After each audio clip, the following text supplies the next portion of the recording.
So all right everyone and welcome back. और अगर आप इस चैनल पर नए हैं तो don't forget to hit the bell icon button. जैसे कि आपको पता है अभी हम HTML सीरीज पे कंटिन्यू कर रहे हैं, ठीक है। तो आज हम बात करने वाले हैं HTML एलिमेंट्स के बारे में। जैसे कि आप यहाँ पे देख सकते हैं, इससे पहले हमने बेसिक्स एंड इंट्रोडक्शन हमने देख लिया। एडिटर्स हम VS कोड का यूज़ कर रहे हैं, तो VS कोड को मैं भी ओपन कर लेता हूँ। और यहाँ पे थोड़ा मेरा बैकएंड का कोड है, तो पहले मैं यहाँ से जो है HTML का यूज़ कर लूँ, ठीक है। तो यहाँ पे हम बात कर रहे होंगे HTML की, ठीक है। तो इसको हम अभी क्लियर रहने दे सकते हैं, ठीक है। हमारी पहली इसका कोड था जो हमने इससे पहले किया था। तो इतना मुझे यहाँ से HTML एलिमेंट्स रखना है। HTML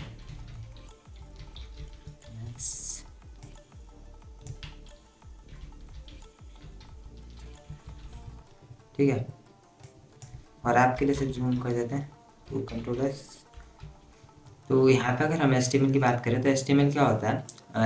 N HTML element is defined by an start tag some content and end tag, ठीक है। तो हमने इससे पहले ही बात की थी। हमारा जो HTML एलिमेंट होता है उसका स्टार्ट टैग होता है, उसके बीच में कुछ कंटेंट आ रहा होता है, और हमारा एंड टैग होता है, ठीक है। यही एक HTML एलिमेंट होता है, ठीक है। स्टार्ट से लेकर एंड टैग तक ही एक HTML एलिमेंट है, जो कुछ भी है, ठीक है। मतलब एंड एलिमेंट के बाद हमारे एलिमेंट कुछ इसकी वैल्यू नहीं रह जाती है, ठीक है।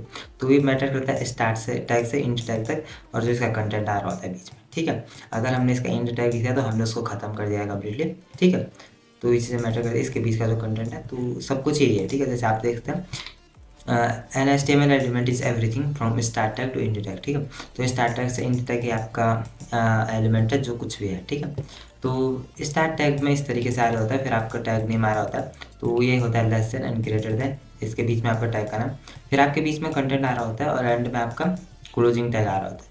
इन्हें हम ओपनिंग एंड क्लोजिंग टैग भी कहते हैं, ठीक है। And example of some HTML element, जैसे हमने H1 का यूज़ किया, पैराग्राफ का हमने यूज़ किया। तो बेसिकली स्टार्ट टैग और कुछ एलिमेंट्स ऐसे भी होते हैं जिनका एंड टैग नहीं होता, उन्हें हम एम्प्टी एलिमेंट्स कहते हैं। And empty elements do not have an and tag, ठीक है। जैसे कि आप यहाँ पे देखते हैं empty element do not have an and tag. तो इसी तरीके से कुछ एम्प्टी एलिमेंट होते हैं, लेकिन उनके यूज़ केस अलग होते हैं। जैसे हम अगर HR की बात करें तो ये भी एक ऐसी ये है, मतलब ऐसा एक एलिमेंट है जो एम्प्टी एलिमेंट में आता है, और इसका जो इंड टैग नहीं होता है, और इसका काम क्या होता है, ये हमारे आते हैं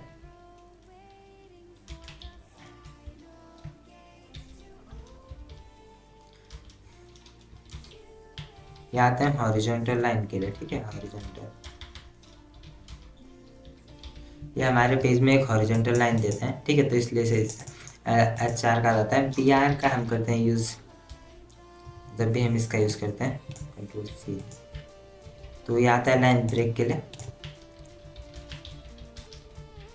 ये कुछ होते हैं जो हमारे पेज में इस तरीके से आते हैं, और इनका एंड टैग नहीं होता है, ये अपने आप में ही सेल्फ क्लोजिंग टैग होते हैं, ठीक है। इन्हें हम सेल्फ क्लोजिंग टैग भी कहते हैं। जैसे कि आप देख सकते हो, इसका एक क्लोजिंग है, ये ओपनिंग यहाँ से इतना है, ठीक है। इस तरीके से आते हैं, उनके बीच में थोड़ी सी स्पेस रहती है।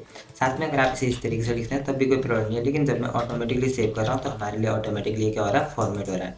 उसके लिए आपको क्या इंस्टॉल करना है, यहाँ पे आपको प्रीटियर इंस्टॉल कर लेना है, ताकि आपका जो कोड है वो फॉर्मेट रहे, ठीक है। जो आप यहाँ पे दिख रहे हैं प्रीटियर कोड फॉर्मेट, तो इसको आप इंस्टॉल कर सकते हैं। तो यहाँ पे हमें नहीं है, तो बेसिकली आपको यहाँ पे देख लेना, आपको इसे इंस्टॉल कर लेना। तो लाइन ब्रेक, और साथ में जो हमारा इमेज होता है उसमें वो भी हमारा क्या होता है, सेल्फ क्लोजिंग टैग होता है। अगर आप देखें तो इस तरीके से, ठीक है। बहुत से ऐसे होते हैं, लेकिन हाँ कुछ चीज़ आपको ध्यान में रखनी है, कुछ सेल्फ क्लोजिंग भी होते हैं, वो हम आगे समझ जाएंगे। तो ये बिल्कुल भी स्ट्रेस नहीं लेना है। HTML is the easiest language, जिसको आप बहुत ईजिली समझ जाओगे, लेकिन कुछ हार्ड कॉन्सेप्ट इसमें होते हैं जो मेनली हर कोई स्किप करता है, but we will not skip it, ठीक है। तो यहाँ पे बात कर रहे होंगे नेस्टेड HTML एलिमेंट्स की।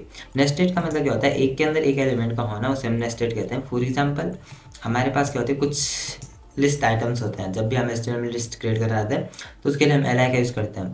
तो वैसे हमारे पास एक डिप होता है, डिप, ठीक है। डिप को ऐसा कंटेनर हम हमेशा यूज़ कर रहे होते हैं। जब भी आप चाहते हो, जैसे आप एक कार्ड क्रिएट कर रहे हो, तो कार्ड एक कंटेनर होता है जिसके अंदर बहुत सी चीज़ें आ रही होती हैं। एक हेडिंग आ रहा होता है, फिर उस कंटेंट आ रहा होता है। अगर मैं यहाँ पे आता हूँ कार्ड एग्जाम्पल्स, ठीक है, HTML CSS। तो इमेजेस अगर हम यहाँ पे देखें तो यहाँ पे अगर आप कार्ड देख रहे होंगे तो इससे पहले मैं ओपन कर लेता हूँ। यहाँ पे जो आप कार्ड देख रहे हैं, ठीक है, इसे रिसेट कर देता हूँ। तो आप देख सकते हैं हमारे पास 3 कार्ड है, ठीक है। कार्ड के अंदर एक तो इमेज है, एक हेडिंग है और फिर पैराग्राफ है, और नीचे भी आप कुछ एक पैराग्राफ देख रहे हैं। तो 2 पैराग्राफ, एक हेडिंग और एक है। ये तो कार्ड है, लेकिन इससे भी पहले जो मेन जो आया होगा कंटेनर, जिसके अंदर ये सारी इन्फॉर्मेशन आई होगी, वो डिप होगा। और फिर इन्हें क्या होता है, फिर इस तरीके से हम डिप क्रिएट करते हैं। फिर इसके अंदर एक इमेज आई होगी, बेसिक सा मैं आपको फॉर्मेट बता देता हूँ। और यहाँ पर हेडिंग आई होगी H2, आप समझ सकते हैं। और यहाँ पे फिर पैराग्राफ आया होगा, और फिर इसके नीचे एक पैराग्राफ दूसरा आया होगा, ठीक है। तो इतना सा हमारा कार्ड है, जिसको हमें CSS में और ज़्यादा डिज़ाइन करना होता है। तो CSS को हम स्किप कर रहे हैं, CSS आप जाके देख सकते हैं, ठीक है। लेकिन आज के लिए हम बात सिर्फ इसी बारे में करने वाले हैं। तो ये मेन सा हमारा टॉपिक है। नेस्टेड एलिमेंट ये होता है हमारा नेस्टेड, ठीक है, एक के अंदर एक एलिमेंट का होना है। ये है डिप, डिप के अंदर हमारा इमेज आ गया, ठीक है। और इसी तरीके से जो हमारा पैराग्राफ है, डिप के अंदर पैराग्राफ। और अगर आप देखेंगे डिप किसके अंदर है, बॉडी के अंदर, और बॉडी किसके अंदर है, HTML। तो नेस्टेड होता है एक एलिमेंट के अंदर दूसरे एलिमेंट का आना, उन्हें हम नेस्टेड कहते हैं। और एक चीज़ आपको ध्यान में होनी चाहिए कि नेस्टिंग सिर्फ उन्हीं एलिमेंट्स के अंदर हो सकती है जिनके पास क्लोजिंग टैग होगा, ठीक है। क्योंकि नेस्टिंग कब होती है, स्टार्टिंग एंड क्लोजिंग टैग के बीच में। जैसे ये H2 है, इसके बीच में अगर मैं LI लिख रहा हूँ, LI हमारे पास होता है लिस्ट आइटम के लिए, लेकिन इस पर आपको ध्यान नहीं देना। नेस्टिंग हम इसे कहते हैं। H2 के अंदर हमने LI लिखा है, तो इसके क्लोजिंग टैग के पहले ही आएगा, ठीक है। आप इस तरीके से नेस्टिंग नहीं कर सकते हो, Ctrl+X Ctrl+V। तो ये कम्प्लीटली एक गलत फॉर्मेट है। यहाँ पे आप देख सकते हैं एक कम्प्लीटली एक गलत फॉर्मेट है। आपने इसके LI, जो इस LI का क्लोजिंग टैग था, वो H2 के क्लोजिंग के बाद लिख दिया, तो ये फॉर्मेट बिल्कुल नहीं होता। हर किसी का क्लोजिंग उसी के साथ में आ रहा होगा। अगर हमने चाहते हैं कि ये जो LI H2 के अंदर है, तो इसका क्लोजिंग भी इसी के अंदर आएगा, क्लोजिंग इसका इसके बाहर नहीं आ सकता। और तो ये चीज़ आपको ध्यान में रखनी है, ठीक है। तो हमने इसे क्लोज कर सकते हैं। तो हमने नेस्टेड को भी पढ़ लिया। नेस्टिंग को अगर हम यहाँ पे देखें तो क्या, HTML elements can be nested, this means that elements can contain other elements. तो हमने जो देख लिया, एक एलिमेंट्स दूसरे एलिमेंट को ये कर सकता है, तो कंटेन कर सकता है। All HTML documents consist of nested HTML element. The following example contains 4 HTML elements: HTML body, H1 and paragraph. तो जो हमारा बॉडी है, जो मतलब HTML है, उसके अंदर बॉडी आ रही है, बॉडी के अंदर H1 आ रहा है, तो इस तरीके से, ठीक है। और जो हमारा बॉडी है वो दो इसको ही कर रहा है, नेस्ट कर रहा है अपने अंदर, ठीक है, H1 एंड P को। तो इस तरीके से नेस्टिंग होती है। एग्जाम्पल की अगर बात करें तो HTML is the root element and it define the old document and old HTML document, ठीक है। तो हमने देख लिया, it has the start tag and the end tag, then inside HTML element there is a body element, तो वो हमने देख लिया था। The body element define the document's body, जो कि हमें पता है। Start body and end body tag, तो ये भी हमें पता है। इसके अंदर क्या है, इसके अंदर हमारे H1 एंड P, जो कि हमें पता है। H1 element define the P defines the paragraph and H1 defines heading and start tag H1 and end tag H1 ये वाला, ठीक है। P defines paragraph and इसका start tag ये वाला, end tag जो कि हमें पता है।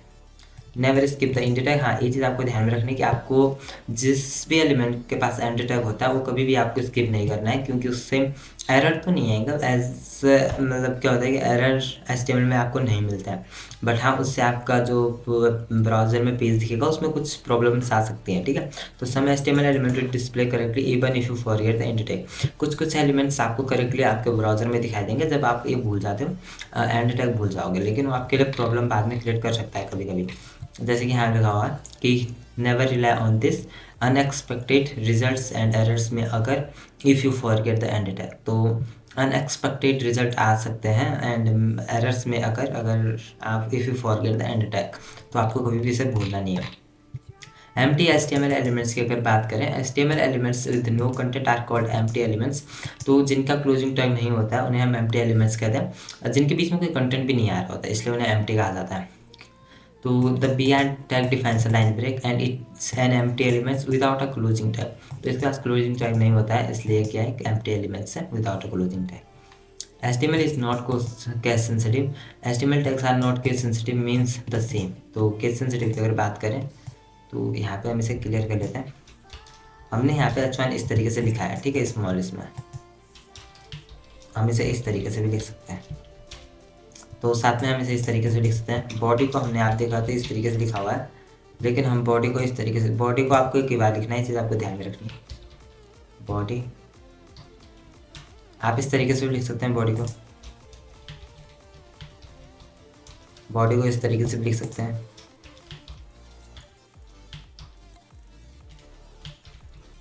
इस तरीके से भी लिख सकते हैं। तो मतलब इससे आपके पास कोई एरर नहीं आने वाला है एज इट इज़। अगर हम इसे अपने पेज में देखना चाहें तो हम क्या कर सकते हैं, H1 के अंदर लिख सकते हैं हेडिंग, हेडिंग 1, हेडिंग 2, वैसे तो हेडिंग 1 है लेकिन फिर भी ठीक है, जस्ट आपको समझाने के लिए। Go live. और अगर आप यहाँ पे देख रहे हो दोनों हेडिंग इक्वल दिख रही है, और हमने यहाँ पे क्या किया था, इसमें केस सेंसिटिव को हमने थोड़ा सा, आप ऑटोमेटिकली देख रहे होंगे ऑटोमेटिकली ये चेंज हो रहा है फॉर्मेट इसका, ऑटोमेटिकली ये चेंज हो रहा है सेव करने पे मेरे इसमें सिस्टम में। तो मैं इसे मतलब ज़्यादा ये नहीं कर रहा हूँ, लेकिन हाँ आपको केस सेंसिटिव में एक चीज़ ध्यान रखनी है, हमेशा स्मॉल लेटर के साथ चलना है।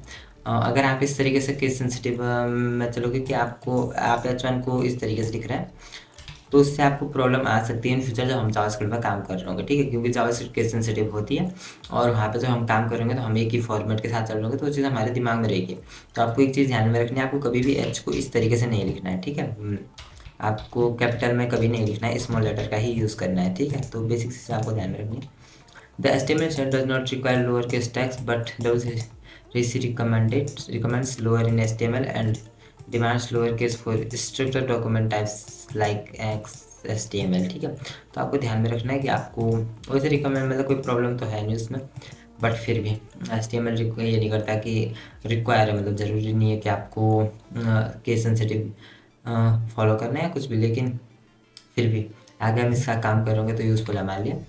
और साथ में मस्ट हैव अ क्लोज, तो इसे हम फॉल्स करके सबमिट आंसर, ठीक है। तो करेक्ट आंसर तो इस तरीके से था। आज के लिए बस नहीं, थैंक्स फॉर वॉचिंग, और don't forget to hit the bell icon button अगर आप इस चैनल पे नए हैं।